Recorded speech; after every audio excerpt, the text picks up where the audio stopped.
Hello everyone, Sidewin here. Today I'm going to be talking about how you can build a healer type character in Pathfinder Second Edition. There is one caveat to this video, which is that the healer per se doesn't exist as a specific character in Pathfinder or as a specific party role. However, healing can be built into a lot of different characters, which is what I'm going to be covering in this video. And I'm aiming it at an audience who has familiarity with various systems which do have a specific healer role, but which are trying to learn Pathfinder. So to start, I'm going to do a quick breakdown of a few important things to know. So to start, the main skill associated with healing is medicine. The only other way to heal is through spells. The medicine skill, however, provides a lot of different options which let you heal. The second thing is a list of classes which have very good healing abilities. These are the Cleric, which is number 1, and then any Divine, Occult, or Primal Spellcaster has access to at least some healing spells. The Divine list is the best for this. The next one I'm going to mention is Forensic Investigator, which is a specific subclass of Investigator, which essentially gives more abilities related to healing. The final one I'm going to mention is the Water or Wood Kineticist, which this essentially both have healing options and both have some other options built in as well. Now, there's also an archetype here. Archetypes can be taken in place of class feats starting at level 2 when they unlock, and this archetype is called Medic. It can be added on top of any other class or just built in with free archetype depending on what your game's running. If you have free archetype, this can be taken in addition to a class. If you do not, it has to be built in place of a class, replacing some of your class feats. And then now for emphasizing, characters generally do not just heal. They do more than heal while still being a healer type character. And I'm going to talk about now just a couple of ways that they can do this.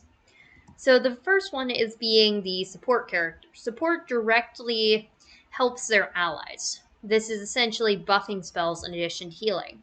And characters with these abilities are very important for encounters against enemies higher than the party's level. The second one is damage and debuffing. I'm pairing this one together because in a lot of cases it just is paired together in terms of how many of the classes and feats and abilities are structured. Note that most characters are more so on one side or the other, and you have to intentionally build to be on one side or the other, while still having access to both. And then option 3 is the Jack of all trades, Master of none, which is basically in between these two with a few other abilities, usually related to recall knowledge, which isn't precisely a buff or a debuff, but fills a similar role. And I'll do a quick definition of buffs versus debuffs here. Buffs affect your allies, debuffs affect your enemies.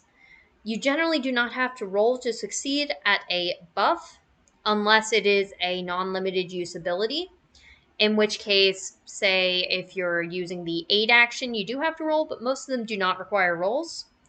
Whereas debuffs require rolls for actions where you are the one acting, for instance, athletics actions, you roll the debuff roll against the enemy's DC. But most spell debuffs trigger a save for the enemy, where they roll against your DC. And one thing to note with debuffs is that the 4 degrees of success system in Pathfinder, those being critical failure, failure, success, and critical success, come into effect quite heavily with debuffs. In fact, it's the main place they appear. So typically, most enemies at least just fail or succeed. The majority do not critical fail against your spells. That's an unlucky roll of theirs. And most of the time, they also don't critically succeed unless it's a higher level boss with a good roll. This means that you nearly always do have an effect on the enemy. And you should consider a success with most debuff spells a genuine success for you, not as a success for them, because it still deals a fairly significant effect considering, well, the enemy's level. If it's your level or lower, very likely the enemy will fail. If it's a higher level enemy, it will very likely succeed, but it will still have an impact. So essentially, most debuffs are not encounter ending, unlike how they frequently are in Dungeons and Dragons 3rd edition or 5th edition. And certain very powerful debuffs have a trait called incapacitation, which essentially means that the degree of success of the enemy is upped by 1 if they are higher level than you. So for instance, slow. If you are a 5th level character fighting a 7th level enemy, and you use the spell slow, and they get a failure, then they automatically get a success, because that's how the incapacitation trait works. It's only on very powerful spells. So don't worry, it will not shut down everything you have. So now I'm going to talk a bit about what classes fill these specific niches a little more. So for option 1, the best class is Divine Casters. Most especially the Cleric, because the Cleric has additional features which make it work very well for this role. The Bard, Wood Kineticists, and most spellcasters can also fill this role. However, Divine Casters are the best, and then Bards are after most of the Divine Casters because they have a couple of class abilities which stand in for the Divine Spell List goodies. And then the Wood Kineticist is listed here because it's a more martial option. Then for option 2, the best classes are spellcasters. It doesn't matter what type. If you want healing, don't pick an arcane spellcaster because the arcane list has no healing spells. However, any of the other spell lists work.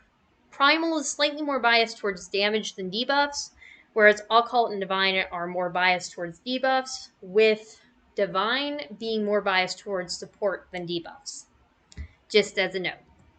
And then other classes that can do damage and debuff, I'm mentioning the martials here because they are actually a little worse, but they can still do it. So there's the Water Kineticist, especially when you combine it with another element. So like if you have a Fire and Water Kineticist, then you can deal damage with your fire element, whereas heal and support with your water element. And that's basically just mixing and matching. Or you can do anyone with the medic trait to provide the healing, and a strength-based martial class with athletics. Because athletics gives lots of options that basically function as debuffs where you roll the attack. They're all attacks. And then for the Jack of all trades, I would personally say the Investigator is the best class, specifically the Forensic Investigator, because it has all that healing, and it has all of the Investigator additional abilities. One class not listed in this other that I'd also put pretty high here is Thaumaturge, but I wouldn't recommend it or Investigator for beginners unless you want to read very carefully. The other classes are Rogue and Bard. The commonality between all of these classes is basically they get a lot of skills.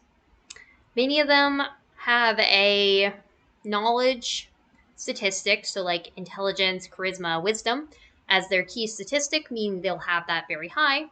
And many of them have a focus on recall knowledge, specifically the Investigator, Thaumaturge, and Bard. Recall knowledge lets you learn a little bit about the enemy you're fighting, and it can be very useful when you have other characters in the party who rely on defeating saves. So, who is that character? Spellcasters. This is basically the main way that a martial class can free up actions for spellcasters. Because the spellcaster has to roll to see what save they should target, that uses up some of their actions. Whereas if the Thaumaturge or Investigator rolls, then it leaves those actions free for the spellcaster to, well, cast spells. GMs run it differently depending on scenario, and you can use lots of different skills for it, but these classes have additional abilities which make it good at it. And now I'm going to transition to a couple of suggested beginner options. These are targeted towards people who are new to the system and really stuck on, I want to play a support or healer type role. I'm not talking about debuff builds here. I'm talking about mostly support. So to start, I'm going to give the option that's a more martial option. By martial, I mean less based on spell slots. And that's the Water Kineticist, who has no spell slots. The way the Kineticist works is you have feats which give you certain abilities. These feats are given at most levels, and there's a lot of different ones. depending on the element. For instance, you could have an ability like Ocean's Bomb, which heals, and you can also have another one that deals damage or which creates difficult terrain or etc. Then the kineticist is also unique in that it's the only class with the key statistic of Constitution. This may change when more classes are released, but I'm sticking with it for now. The benefit of this is that you have more survivability from additional hit points each level and a higher fortitude save. Fortitude saves are usually against very nasty effects like ghoul fever. Then the water kineticist is very flexible in build because as you level up, you can retrain feats if you need to. And you can also choose lots of different options. You're not flexible in combat, you're flexible in build. And then to increase the flexibility and or the healing potential, you can add a second element. For support and defense, I would suggest wood, but you can combine this with lots of different options to create like debuffs or damage, say fire or earth or metal, just depending on what you're trying to do. The second one is the most traditional, and it's just a straight war priest build. This is most similar to the cleric from old school D&D. So the way the cleric class works is you have a set of divine font spell slots, which are all prepared with your max spell level of a heal or a harm spell. The healing spell heals the living and harms undead. The harm spell harms the living and heals undead. So you should base that a little bit off what your party composition is, because if you have all undead, you'll want harm, not heal. And there's also a feat which lets you get both. And this means that you have a set of slots which are not devoted to anything except those, meaning that all your other slots can be other spells at lower levels. So for instance, first level, you have 4 additional slots, which are all set to heal. This means that you don't really have to prepare heal in your other spell slots. If you're coming from another edition, say 3.5 D&D, then this will feel very, very powerful, because usually you had to prepare heal in those slots. Then the next nice thing about the War Priest is it uses wisdom as its key statistic. This is the same statistic as the medicine skill, allowing you to use out-of-combat healing and conserve your spell slots. It's also a divine caster, meaning it has access to all those nice buff spells and a couple of debuffs. The character is a prepared spellcaster, meaning you have to prepare each spell by slot. So if you have free slots, you prepare free spells. They can be the same one. So for instance, if you're preparing Runic Weapon, Runic Body, and Bless, you have one in each slot. But if you want to instead prepare Runic Weapon twice and Bless once, you can do that. And then you can cast Runic Weapon twice in a day and Bless once. You cannot swap around once you're in the adventuring day, with the exception of certain abilities. And staves, scrolls, and wands can increase flexibility as well. The other War Priest specific ability is that they have access to armor and weapons. This means that they can use non-spell attacks, conserving spell slots if need be, and have defense enough to go into melee, meaning that you can avoid taking feats to let you heal at range. And being in melee also means that auraic effects, so things that affect only an area around you, can affect all your melee damage dealers, which is very useful as they are normally the highest damage dealers with the highest accuracy out of your entire party, meaning that your bonuses provide the greatest impact. Now, the last option here is the Divine Sorcerer. This is a straight spellcaster with the key statistic of Charisma, giving access to Charisma-based abilities, such as Intimidate, or the Bon Mot feat with Diplomacy. These cause penalties to opponents, and can be a good way to do something in combat without using a spell slot. The second benefit of the Sorcerer for new players is that they're spontaneous, meaning they're not prepping by the slot. While the War Priest preps one spell in each slot, the Divine Sorcerer has a limited number of spells known, and they can cast any of those in any of their slots. They still have slots. Then, they also have a focus spell automatically given to them by their bloodline. Bloodlines are essentially subclasses, And the important thing for this type of build is you need a bloodline with the divine spell list. The most common of these are angelic, demonic, diabolic, and the psychopomp. There are a few others, like there's a dragon one, and I'm pretty sure a phoenix, but generally one of those four are the simplest. They're non-rare, and they are allowed in almost every game because they're pretty much core. And each of them gives that focus spell, and they also give some bloodline spells. These are added to your spell list and your known spells, and are usually from other lists. For instance, the demonic and diabolic give a lot of spells off the arcane spell list, which you do not already have access to. So that can give you some additional versatility, including damage. And the focus spells do different things depending on it, but they can do things like heal, buff your allies, or deal damage to opponents, sometimes doing more than one at a time. The other nice thing about focus spells is you can pretty much use them once per encounter.